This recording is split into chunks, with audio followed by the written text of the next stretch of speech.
Assalamualaikum warahmatullahi wabarakatuh. Baiklah, pada kesempatan ini kita akan berdiskusi tentang praktikum kimia dasar 1, yaitu dengan objek 3, yaitu reaksi kimia. Jadi tujuan praktikum pada kali ini itu adalah untuk mengamati bukti terjadinya suatu reaksi kimia, kemudian menuliskan persamaan reaksi kimia, dan terakhir itu adalah mempelajari secara sistematis 5 jenis reaksi utama. Jadi secara umum dalam reaksi kimia itu ada 5 jenis reaksi utamanya.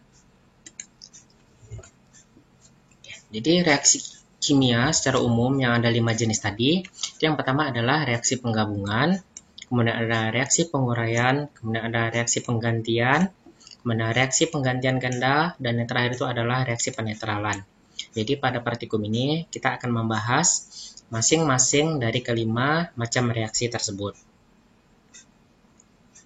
Sebelum kita masuk ke reaksi, jadi yang perlu kita pahami terlebih dahulu adalah dalam suatu reaksi kimia itu dapat dibuktikan atau dapat terjadi apabila terjadi beberapa hal. Yang umumnya reaksi kimia itu dapat terjadi apabila yang pertama itu adalah terjadi pembentukan gas atau adanya terbentuk gas. Kemudian terjadi pembentukan endapan, kemudian terjadi perubahan warna, dan terjadi perubahan suhu atau terjadi reaksi eksoterm atau endoterm. Jadi ketika kita mempunyai senyawa misalnya A, kita tambahkan dengan B, itu akan membentuk misalnya A ditambah AB. Kita tahu dia terjadi reaksi kimia atau tidak itu dengan kita mengamati dari keempat ini. Kalau misalnya salah satu ada, berarti dia terjadi reaksi kimia. Tapi tidak menutup kemungkinan juga keempatnya ada gitu. Tapi minimal ada salah satunya, ada pembentukan gas, ada endapan, ada perubahan warna, dan ada perubahan suhu, maka dia terjadi reaksi kimia. Tapi kalau tidak ada yang keempat ini, maka dia tidak terjadi reaksi kimia. Itu adalah bukti terjadinya suatu reaksi kimia. Kemudian kita masuk yang pertama, itu adalah reaksi penggabungan. Jadi reaksi penggabungan itu adalah merupakan reaksi pembuatan satu senyawa atau lebih dari dua macam zat atau lebih. Jadi contohnya seperti ini. Kita punya A, kita anggap unsurnya adalah A, ditambah dengan unsur B, membentuk AB. Jadi dari masing-masing unsur dia membentuk satu senyawa atau satu molekul. Itu dinamakan dengan reaksi penggabungan. Untuk di percobaan dapat kita lihat itu adalah kita ingin membuat reaksi penggabungan dari yang pertama itu adalah pegang 2 cm lempeng magnesium dengan tangkrus dan bakar dengan nyala bunsen dan amati yang terjadi. Jadi yang pertama kita akan membuat senyawa dari bahannya itu adalah magnesium. Kemudian yang kedua, campurkan 2 gram bubuk seng dengan 1 gram bubuk belerang dalam krus dan tambahkan dalam lemari asam atau tempatkan dalam lemari asam. Panaskan sebuah kawat logam sampai merah dan gunakan kawat merah tersebut untuk menyalakan campuran. Amati apa yang terjadi. Yang kedua adalah kita ingin membuat reaksi penggabungan dari bubuk seng atau dari Zn yang kita tambah dengan belerang. Kemudian habis itu kita amati. Itu adalah percobaannya. Jadi di percobaannya yang pertama kita adalah tadi magnesium. Magnesium yang kita bakar. Sudah dikaji di objek 1. Pembakaran itu selalu menggunakan oksigen. Jadi ketika Mg kita bakar, dia akan membentuk senyawa baru yang namanya adalah MgO. Mg di sini dia muatannya adalah 2+, sedangkan O muatannya adalah 2-. Jadi akan terbentuk senyawa baru itu adalah MgO. Di mana pengamatannya Mg atau yang hasil awal Mg itu merupakan bubuk berwarna abu-abu. Sedangkan setelah terbentuk senyawa baru MgO, maka dia menjadi berubah berwarna putih. Ini menandakan terjadi reaksi pembentukan. Yang kedua, itu adalah Zn. Zn yang kita tambahkan dengan S akan menjadi ZnS. Ini muatannya sama Zn2+, dan S itu adalah 2-. Pengamatannya Zn itu berwarna putih kebiruan. Jadi Zn itu berwarna keputih kebiruan berbentuk kristal. Kemudian setelah dia menjadi senyawa baru atau ZNS, warnanya berubah menjadi warna putih. Jadi ini merupakan salah satu tanda atau bukti terjadinya reaksi kimia di mana terjadi perubahan warna. Untuk yang pertama dari abu-abu menjadi putih, yang kedua putih kebiruan menjadi putih. Itu untuk percobaan yang bagian pertama itu reaksi penggabungan, reaksi pembentukan. Kemudian yang kedua itu adalah reaksi penguraian. Jadi reaksi penguraian adalah reaksi pemecahan senyawa menjadi dua senyawa lebih sederhana, biasanya dengan menggunakan pemanasan. Jadi kalau reaksi pembentukan itu pembentukan dari dua unsur menjadi satu senyawa, kalau penguraian kebalikannya, pemecahan dari satu senyawa menjadi berbagai unsur. Contohnya, kita punya senyawa AB, kita uraikan, dan uraikan itu biasanya menggunakan pembakaran. Kalau pembakaran itu menggunakan oksigen, kemudian akan menjadi unsur A dan unsur B. Contohnya itu adalah kita punya nikel klorida atau nikel 2 klorida heksahidrat. Itu setelah kita panaskan, dia akan menjadi nikel 2 klorida ditambah dengan air. Kalau kita perhatikan dari reaksinya adalah NiCl2 6H2O, kita panaskan, dia akan menjadi NiCl dan 6H2O. Ini adalah satu senyawa utama, berarti senyawa yang besarnya menjadi senyawa yang lebih sederhana. Itu adalah NiCl dan 6H2O. Jadi untuk reaksi penguraian, tidak hanya menguraikan senyawa menjadi unsur, tapi juga bisa menguraikan senyawa yang lebih besar menjadi senyawa yang lebih sederhana. Untuk percobaan, yang bagian pertama itu adalah percobaan satu adalah pemanasan bubuk kristal tembaga 2 sulfat pentahidrat. Kemudian setelah kita panaskan, kita disuruh mengamati perubahan warna, tekstur kristal, dan amati dinding dari tabung reaksi. Secara teori dan percobaan, CuSO4H2O atau tembaga sulfat hidrat atau pentahidrat itu dia memiliki warna itu berupa warna biru. Kemudian setelah kita panaskan, dia akan berubah menjadi berwarna putih dan itu tidak CuSO4 5H2O lagi, tapi sudah CuSO4 saja. H2O-nya kemana? H2O-nya akan terpisah, akan terpecah menjadi H2O dan ini biasanya menempel di dinding dari wadah. Kalau misalnya kita menggunakan tabung reaksi, berarti dia akan menempel pada tabung reaksi. Secara reaksi, CuSO4 5H2O ditambah dengan O2 karena dia menggunakan pembakaran atau pemanasan, maka akan membentuk CuSO4 yang berwarna serbuk putih atau putih kebiruan yang sudah pudar ditambah dengan 5H2O. 5H2O ini atau dinamakan dengan uap air. Itu untuk percobaan yang pertama. Kemudian untuk percobaan kedua adalah kita menggunakan bahannya itu adalah natrium hidrogen karbonat atau biasa disebut dengan soda kue. Jadi soda kue kita masukkan ke dalam Erlenmeyer dengan banyaknya itu kira-kira sampai menutupi dasarnya sehingga didapatkan seperti ini. Kemudian setelah itu kita masukkan, kita anggap sebagai batang lidi yang menyala. Kita masukkan batang lidi yang menyala. Setelah itu kita hitung berapa waktu menyala dari batang lidi tersebut. Atau itu untuk percobaan yang A.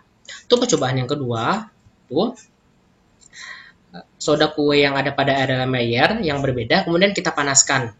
Setelah dipanaskan, sama seperti tadi, ketika dia pemanasan, dia akan membentuk uap air. Dan uap air itu akan menempel pada dinding Erlenmeyer. Setelah lembab, kita masukkan batang lidi yang menyala juga. Kemudian, kita hidupkan, kita ukur waktunya, berapa waktu yang dibutuhkan oleh batang lidi untuk tetap menyala. Jadi di sini kita melihat perbandingan antara nyala batang lidi pada Erlenmeyer yang berisi soda kue, yang bagian pertama itu tidak dipanaskan, yang kedua itu adalah dipanaskan. Kalau kita perhatikan secara reaksi, NaHCO3 atau soda kue dipanaskan selalu menggunakan oksigen akan membentuk NaOH dan CO2. Ini adalah hasilnya, di mana NaOH itu berbentuk padatan dan CO2 itu adalah berbentuk gas.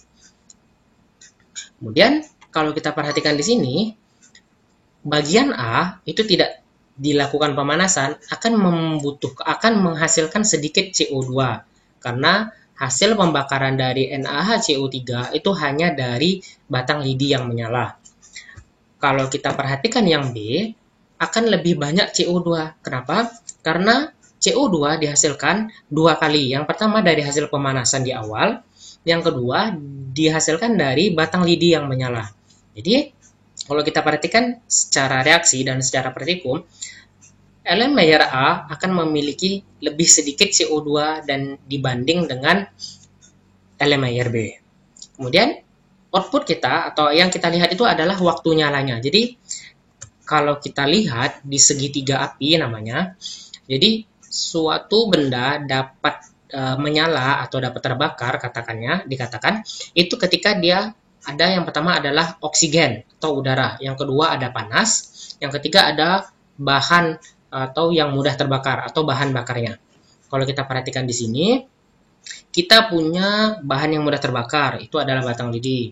Kemudian kita punya panas dari api dan kita punya oksigen di dalam ruangan. Tapi apa yang mempengaruhinya, apa yang membuatkan dia atau menyebabkan dia lama atau tidaknya, itu disebabkan oleh adanya gangguan. Gangguan dari siapa?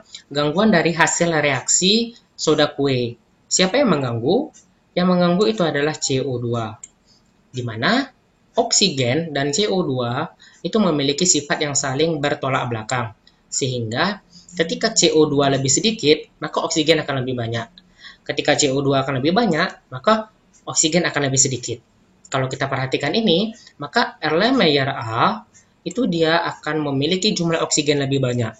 Dan elemen layer B akan memiliki jumlah oksigen yang lebih sedikit. Dampaknya, ketika elemen layer A memiliki oksigen lebih banyak, maka waktu nyalanya juga akan semakin lama. Sedangkan di elemen layer B memiliki oksigen yang lebih sedikit, maka waktu nyalanya juga akan semakin sedikit.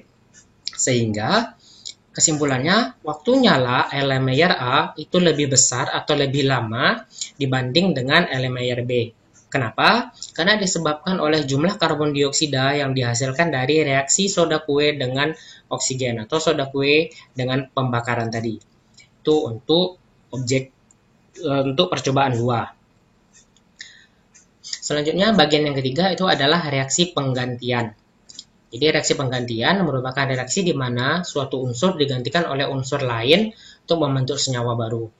Biasanya unsur yang digantikan terletak di bagian belakang deret elektromotif atau deret volta. Jadi untuk reaksi penggantian ini kita biasanya mengacu ke deret volta atau deret elektromotif. Contohnya, kita punya unsur A direaksikan dengan senyawa BZ, dia akan membentuk senyawa AZ ditambah B. Kalau kita lihat di sini, berarti A dapat masuk atau dapat bereaksi dengan Z dan memutuskan ikatan antara B dan Z sehingga B membentuk unsur baru. Contohnya, itu adalah timah kita reaksikan dengan asam klorida, membentuk timah 2 klorida ditambah hidrogen. Jadi SN kita reaksikan dengan 2 HCl atau dengan asam klorida, membentuk SnCl2 ditambah dengan H2. Jadi Sn dia dapat mendesak H untuk keluar sehingga menggantikan posisi H, di mana Sn itu kalau kita perhatikan merupakan kation dan H itu juga kation, di mana kation dari Sn itu bermuatan 2+, H itu adalah 1+. Jadi mereka berdua saling memiliki kekuatan yang masing-masing sehingga keduanya saling mendesak. Ketika Sn memiliki kekuatan yang lebih dibanding H, maka dia dapat bereaksi dengan Cl. Tetapi ketika Sn tidak lebih kuat dari H, maka dia tidak dapat bereaksi sehingga reaksinya tidak terjadi. Tapi pada kondisi ini atau pada kasus ini Sn lebih kuat dibanding dengan H sehingga dapat mendesak H dan membentuk senyawa SnCl2 ditambah H2 atau H2 di sini dalam bentuk gas sehingga dapat kita amati. Percobaannya, jadi percobaannya kita di dalam tabung reaksi, di mana kita buat 3 tabung reaksi, itu ada AgNO3, kemudian tabung reaksi 2 ada HCl, dan tabung ketiga itu ada H2O. Untuk tabung reaksi pertama, kita masukkan kawat Cu, dan kita amati apa yang terjadi. Untuk tabung reaksi 2 kita masukkan magnesium, kita amati juga apa yang terjadi. Dan yang ketiga itu kita tambahkan dengan logam kalsium dan kita amati. Itu untuk percobaannya. Hasilnya atau pembahasannya adalah pada tabung reaksi pertama, AgNO3 ditambah dengan Cu menjadi NR atau non-reaction, berarti tidak terjadi reaksi. Tabung reaksi 2, Mg ditambah HCl akan membentuk MgCl2 ditambah H2 dalam gas. Cepat, berarti terbentuk gasnya dalam waktu yang cepat. Kemudian tabung reaksi 3 itu ada Ca ditambah dengan H2O atau air membentuk CaOH2 kali ditambah H2 lambat. Berarti dia sama-sama terbentuk gas, cuman yang menentukannya adalah pada Mg itu lebih cepat dan pada Ca itu lebih lama. Ini juga dapat dilihat di video untuk hasil lebih lengkapnya atau lebih lanjutnya. Jadi, kalau kita perhatikan di sini, itu erat hubungannya dengan deret volta. Dimana kalau kita perhatikan, yang pertama itu adalah Ag dengan Cu. Berarti, kenapa dia tidak terjadi reaksi? Kalau kita perhatikan deret volta, posisi Ag itu lebih di kanan dibanding posisi Cu. Jadi, secara tidak langsung, Ag itu lebih kuat dibanding Cu. Sehingga, Cu tidak dapat mendesak Ag. Tapi kalau kita balik, misalnya, CuNO3 ditambah Ag, maka akan terjadi reaksi. Hasilnya adalah AgNO3.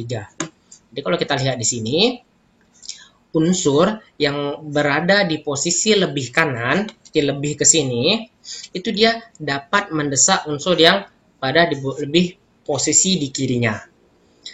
Selain itu juga, unsur yang berada di sebelah kanan, kalau kita lihat di sebelah kanan dari H, itu dia dapat bereaksi dengan H atau asam lemah.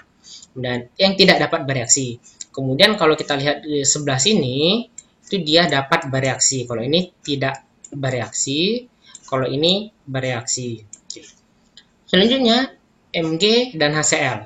Kita lihat, tadi unsur yang berada di sebelah kiri dari H atau asam lemah itu dapat bereaksi. Kita lihat posisi Mg. Mg itu berada di sebelah kiri dari H atau asam lemah, sehingga dia dapat bereaksi. Dan kalau kita lihat Ca, sama seperti H atau asam lemah, unsur yang berada di sebelah kanan dari H umumnya tidak bereaksi dengan H2O. Kemudian unsur yang berada di sebelah kiri dari H2O umumnya bereaksi dengan H2O. Sehingga kalau kita perhatikan Ca itu berada di sebelah kiri dari H2O. Sehingga dia dapat bereaksi dengan H2O membentuk CaOH2 kali dan gas H2. Namun reaksinya itu terjadi sangat lama.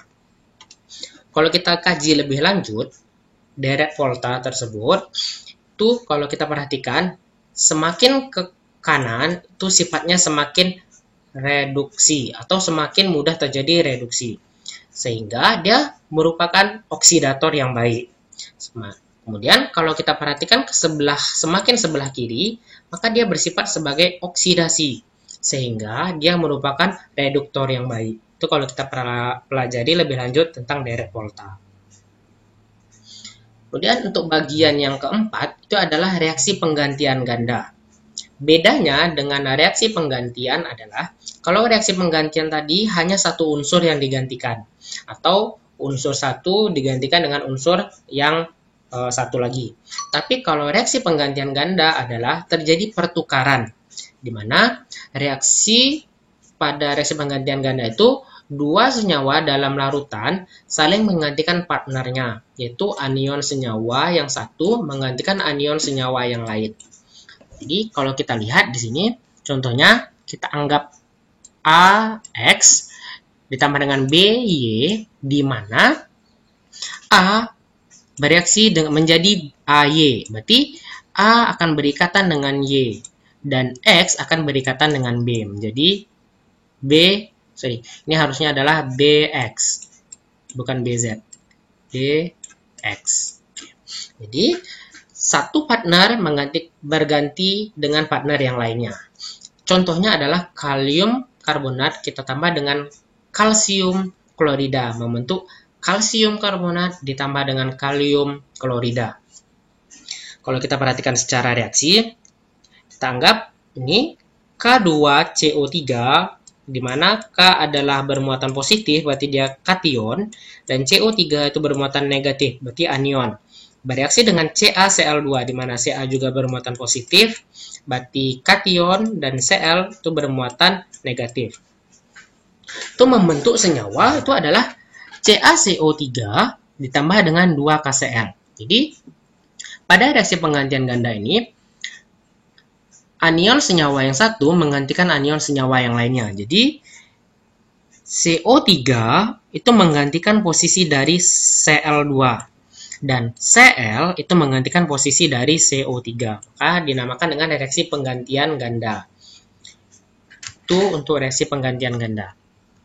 Kemudian percobaannya, jadi di sini kita melakukan dengan 3 tabung reaksi, di mana kita punya AgNO3 pada tabung reaksi pertama, dan HgNO3 2 kali pada tabung reaksi 2, dan AlNO3 pada tabung reaksi 3.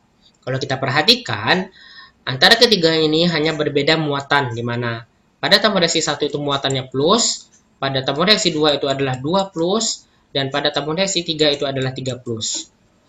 Untuk percobaan yang pertama, masing-masing tabung reaksi ini kita tambahkan dengan larutan kalium iodida. Kemudian kita amati. Itu untuk percobaan yang kedua, dengan larutan yang sama, dalam tanda kutip larutan baru, itu kita masukkan kembali larutan natrium fosfat. Jadi nanti akan ada 2 pengamatan. Pengamatan pertama itu dengan penambahan kalium iodida, bagaimana hasilnya. Dan yang kedua itu dengan pengamatan natrium fosfat, itu bagaimana hasilnya. Hasilnya atau pembahasannya adalah dengan penambahan larutan kalium iodida pada perak nitrat itu terdapat endapan berwarna putih kekuningan. Kemudian dengan raksa 2 nitrat terdapat endapan berwarna merah ke orange. Kemudian pada aluminium nitrat dengan penambahan kalium iodida itu terdapat kabut berwarna putih. Sedangkan dengan penambahan natrium fosfat pada perak nitrat terdapat endapan kuning kecoklatan. Kemudian pada raksa 2 nitrat terdapat endapan kuning putih, dan pada aluminium nitrat itu terdapat kabut berwarna putih yang berada di posisi atas atau bidang batas yang bagian atas. Kalau kita perhatikan secara reaksi, pada percobaan pertama itu adalah AgNO3 kita tambah dengan Ki menghasilkan AgI, di mana AgI ini yang berwarna endapan kuning. Kemudian Hg atau raksa 2 nitrat kita tambahkan dengan Ki akan membentuk Hgi2 yang berwarna merah. Kemudian terakhir itu adalah aluminium nitrat ditambah dengan Ki akan membentuk Ali3 itu yang membentuk kabut berwarna putih. Perlu diperhatikan di sini valensi atau jumlah dari Ki itu tergantung dari muatan masing-masing logam. Di mana Ag itu muatannya adalah plus 1, sehingga hanya butuhkan 1 Ki saja. Kemudian Hg atau pada raksa 2 nitrat muatannya adalah 2 plus. Jadi dibutuhkan 2 Ki untuk menyetarakan reaksinya. Dan pada AlNO3 atau aluminium nitrat, muatan dari Al itu adalah 3 plus. Sehingga supaya menjadi reaksi yang setimbang atau setara dibutuhkan 3 Ki. Makanya hasil dari kalium nitrat itu juga tergantung dari jumlah atau banyaknya Ki yang digunakan. Kemudian pada percobaan bagian yang kedua itu logam yang sama, itu ada Ag, ada Hg, dan ada Al, kita tambahkan dengan natrium fosfat, di mana pada Ag atau ada perak nitrat itu terbentuk 3NaNO3 dan Ag3PO4 atau perak fosfat, di mana ini yang akan membentuk berwarna kuning. Sedangkan pada yang kedua itu ada perak 2 nitrat, kita reaksikan dengan natrium fosfat, itu akan terbentuk Hg3PO4 2 kali. Itu yang akan membentuk berwarna endapan berwarna kuning juga, tapi kuning keputihan. Kemudian yang terakhir itu adalah aluminium nitrat, kita reaksikan dengan natrium fosfat, itu akan membentuk aluminium fosfat, di mana itu akan membentuk berwarna atau larutan berwarna kabut. Sehingga kalau kita perhatikan, Dari reaksi ini, keduanya itu sangat dipengaruhi oleh muatan masing-masing logamnya atau muatan masing-masing dari kationnya. Berbeda muatannya, maka berbeda pula jumlah dari Ki atau reaksi yang akan digunakan. Berarti kalau di sini ada Ki, dari sini ada natrium fosfat. Maka warnanya juga akan dihasilkan juga akan berbeda. Dan perlu diperhatikan, warna yang dihasilkan itu tidaklah mutlak. Kenapa? Karena warna ini erat kaitannya dengan konsentrasi. Jadi kalau konsentrasi dari salah satunya ini tinggi, maka warnanya juga akan semakin terang. Tapi kalau konsentrasi dari salah satunya ini menjadi rendah, maka warnanya juga akan menjadi lebih redup. Untuk lebih lanjut nanti akan dipelajari itu di objek 5. Selanjutnya, yang terakhir itu adalah reaksi penetralan, di mana merupakan reaksi antara asam dengan basa yang membentuk garam dan air. Jadi, asam ini bersifat asam, kemudian basa ini bersifat basa, membentuk garam yang bermuatan menjadi netral, dan ditambah air, sifat hasil sampingnya. Kalau kita perhatikan secara reaksi, HX yang kita anggap sebagai asam akan bereaksi dengan BOH atau basa, akan membentuk BX, ini adalah garam, dan HOH atau yang kita kenal dengan H2O atau air. Reaksi penetralan ini sebenarnya berupa reaksi penggantian ganda khusus. Jadi reaksi penetralan ini sama dengan reaksi penggantian ganda, namun dia khusus, yaitu antara satu anion hidrogen dengan satu anion hidroksida. Jadi anion hidrogen itu kation hidrogen itu adalah H+, dan anion hidroksida itu adalah OH-. Jadi saling bertukar antara posisi H+ dengan posisi OH-. Hidrogen dari asam menetralkan hidroksida dari basa dan membentuk air. Jadi setelah terbentuk reaksi maka terjadi reaksi netral dan hasil sampingnya itu adalah air. Contohnya adalah asam klorida yang kita tambah dengan barium hidroksida membentuk barium klorida dan air. Kalau kita perhatikan secara reaksi, HCl kita tambah dengan BaOH, di mana HCl adalah asam kuat, BaOH adalah basa kuat, membentuk BaCl2 merupakan garam netral. Dan hasil sampingnya adalah HOH atau air. Untuk percobaan, jadi pada percobaan ini kita akan melihat reaksi penetralan dari asam nitrat, asam sulfat, dan asam fosfat. Jadi percobaannya itu masing-masing ini akan kita tambah dengan indikator namanya phenolphthalein atau biasa disingkat dengan indikator PP. Kemudian setelah kita tambahkan indikator masing-masingnya, kemudian kita tambahkan NaOH secara tetes demi tetes sampai terbentuk berwarna merah muda. Jadi ini itu adalah sifatnya asam. Kemudian kita tambahkan basa ke dalamnya. Jadi kita ingin melihat reaksinya netral, tapi untuk melihatnya atau sebagai indikatornya kita gunakan indikator PP yang warna atau batasan netral itu atau lebih dari netral itu nanti terlihat dengan perubahan warna menjadi warna merah muda. Kemudian yang perlu kita perhatikan adalah kita hitung berapa jumlah NaOH yang dibutuhkan untuk masing-masingnya. Untuk tabung 1, tabung 2, dan tabung 3. Itu secara teori akan berbeda. Kenapa berbeda? Karena muatan H dari masing-masing ini akan berbeda. Jadi, otomatis jumlah NaOH yang digunakan juga akan berbeda. Kemudian, sebagai pembahasan, dengan penambahan larutan NaOH pada masing-masing larutan tadi, pada larutan yang asam nitrat, asam sulfat, dan asam fosfat, itu akan menyebabkan larutan menjadi berwarna pink atau lembayung. Berubah warna dari bening menjadi lembayung. Kemudian selain itu, kondisi pH juga akan berubah. Awalnya yang sifatnya itu adalah asam, kemudian setelah ditambah dengan NaOH, dia akan menjadi netral terlebih dahulu. Setelah itu, setelah jumlah NaOH-nya berlebih, maka menjadi bersifat basa. Oke. Kemudian, selain itu volumenya juga berubah. Ini tentu saja berubah karena ditambahkan dengan basa, jumlahnya ada NaOH yang kita tambahkan.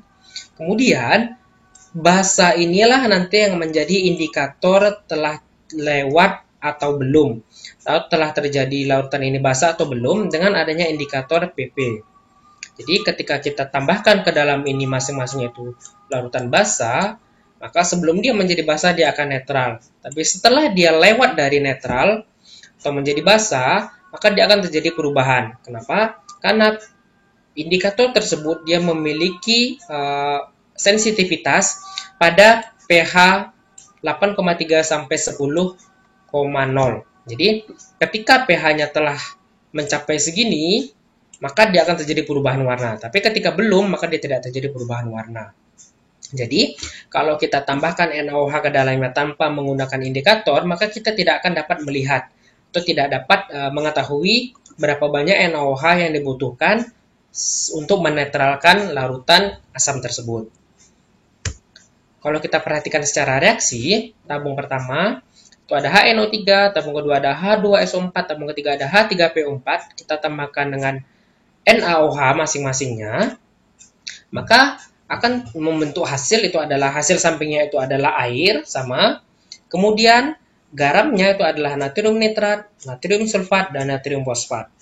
Ini berbeda dan ini sangat dipengaruhi oleh jumlah dari H+ atau ekivalen dari asamnya, di mana asam nitrat itu memiliki ekivalen 1 atau jumlah H+-nya 1. Asam sulfat itu memiliki jumlah H+-nya 2 dan asam fosfat itu memiliki jumlah H+-nya 3. Otomatis ketika kita melakukan penambahan NaOH, maka semakin banyak muatannya, maka semakin banyak pula NaOH yang dibutuhkan. Sehingga dapat kita ketahui urutan dari volume terkecil adalah, maka pada HNO3, penambahan NaOH pada HNO3 itu volumenya lebih kecil dibanding H2SO4 dan lebih kecil dibanding H3PO4 atau asam fosfat. Maka diketahui volume pada HNO3 lebih kecil, kemudian yang kedua itu ada asam sulfat, dan yang ketiga itu adalah asam fosfat. Ini kalau kita lihat, cukup kita lihat pada bagian H+-nya saja. Kemudian sebagai catatan, reaksi ini belum setimbang. Jadi untuk pembahasan dan data silakan disetimbangkan terlebih dahulu. Oke, itu untuk objek 3 atau reaksi kimia. Jadi sebagai datanya nanti, jadi dibikin masing-masingnya seperti reaksi penggabungan, berarti dibikin seperti ini datanya, reaksi, kemudian perubahan warna yang terbentuk. Untuk reaksi penguraian juga begitu, reaksinya perubahan warna yang terbentuk dan apa hasil lainnya. Kemudian untuk yang reaksi penggantian juga seperti itu, reaksi kemudian apa yang terbentuk, begitu seterusnya sampai nanti percobaan yang kelima atau reaksi penetralan. Untuk pembahasan, nanti dibikin hasil pembahasan dari data tersebut. Contohnya, kalau misalnya reaksi penetralan, pada data diketahui bahwa jumlah volume dari NaOH yang digunakan itu paling banyak pada asam fosfat, baru sulfat, baru nitrat. Di pembahasan dijelaskan mengapa demikian. Itu untuk pembahasan. Begitu juga untuk percobaan-percobaan lainnya. Jadi bisa dijelaskan dari data dan penjelasan yang telah diberikan tadi. Mungkin itu untuk objek 3. Kurang lebih mohon maaf. Silahkan dipelajari dan dibikin kembali reaksi-reaksinya. Jika reaksinya itu belum setimbang atau belum setara, disetarakan terlebih dahulu. Mungkin sekian. Assalamualaikum warahmatullahi wabarakatuh.